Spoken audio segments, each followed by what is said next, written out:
আচ্ছা আপু, আপনি কোর্স কেন করান না? কিংবা আপু, হুপার্টের যে কাজগুলো আপনি দেখিয়ে দিচ্ছেন, এই কাজগুলো তো কখনো কেউ দেখাবে না।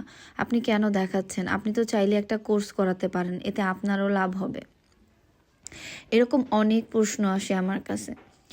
এখন আমার কথা হলো যে শেখানোর জন্য যতটুকু মনে হয় যে আমার যতটুকু জ্ঞান দরকার, আমার মনে হয় আমি নিজে কাজ করার জন্য সেটা যথেষ্ট, বাট শেখানোর জন্য সেটা কখনোই যথেষ্ট না।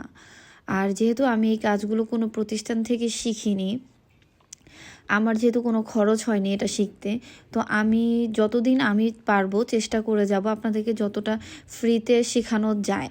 হ্যাঁ, অন্য কেউ শেখায় না, ঠিক আছে, এটা আসলে তাদের ব্যাপার।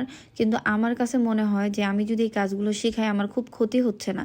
এমন না যে আমার অর্ডার কমে যাচ্ছে, এমন না যে আমার মানে পেজের কোনো ক্ষতি হচ্ছে।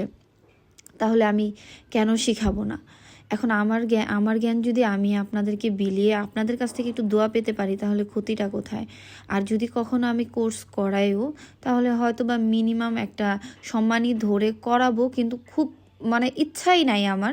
যদি একদম একান্তই মনে করতে হয়, তাহলে এখনও না, অনেক পরে হয়তো বা করবো, যতদিন আমি পারি এভাবে শিখিয়ে যাব।